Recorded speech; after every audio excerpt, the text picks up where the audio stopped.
पद है, न पैसा है, न व्यवसाय है, न गृहस्थी चलाने वाली वो आय है। शिक्षक सभी धर्मों से ऊंचा धर्म है। गीता में भी ये कहा गया है, माँ फलेशु वाला कर्म। शिक्षक एक प्रवाह है, मंजिल नहीं है। शिक्षक पवित्र है, महक फैलाने वाला इत्र भी है। शिक्षक स्वयं जिज्ञासा है, खुद कुआं है पर प्यासा है।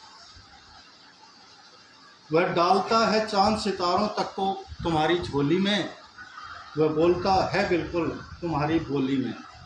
वो कभी मित्र है, कभी माँ, तो कभी पिता का हाथ है। उन बच्चों के लिए साथ ना रहते हुए भी ताउम्र का साथ है। वह नायक, खलनायक, तो कभी विदूषक बन जाता है, क्योंकि कई बार हम पढ़ाते हैं तो गुस्सा भी आ जाता है और बच्चों को पीटा भी जाता है।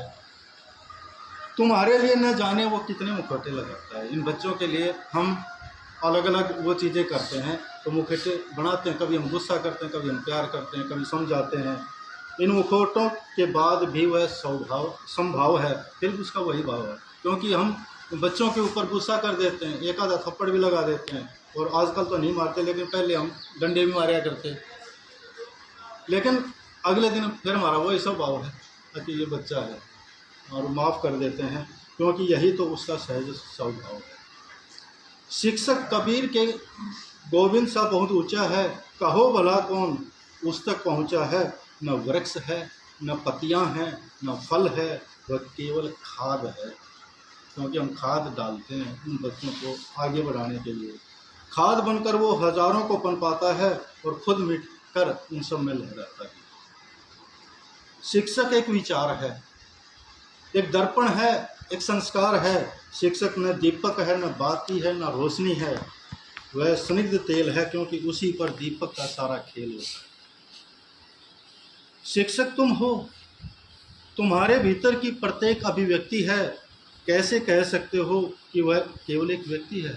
वो तो एक पूरा समाज है, एक व्यक्ति नहीं है शिक्षक, सब कुछ है वो। शिक्षक चाणक्य है, सांदीपनी है, तो कभी विश्वामित्र है, गुरु और शिष्य की प्रवाही परंपरा का चित्र है। शिक्षक भाषा का मर्म है, प्रवाही उन शिष्यों के लिए वो धर्म है। साक्षी और साक्ष्य है, चिर अन्वेषित लक्ष्य है। शिक्षक अनुभूत सत्य है, सोम एक तथ्य है। शिक्षक को ऊपर को उर्वरा की हिम्मत हो, सौ की आहुतियों के द्वारा पर के विकास की कीमत है। वह इंद्रधनुष है जिसमें सभी रंग हैं, कभी सागर है, कभी तरंग है।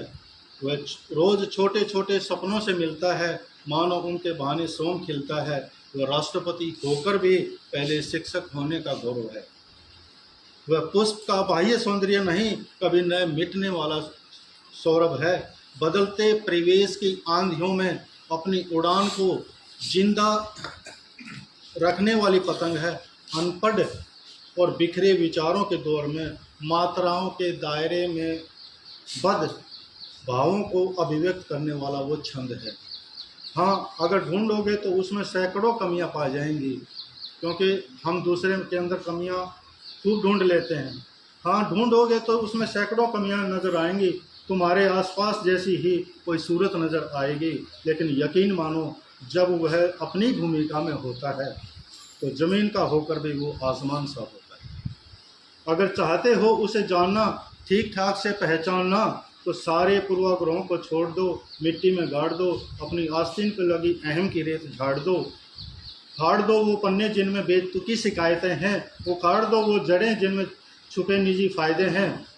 फिर वो धीरे धीरे सत्य समझ आने लगेगा, अपने सत्य स्वरूप के साथ तुम में समाने लगेगा। तो ये एक कविता थी जो शिक्षकों के प्रति समर्पित है।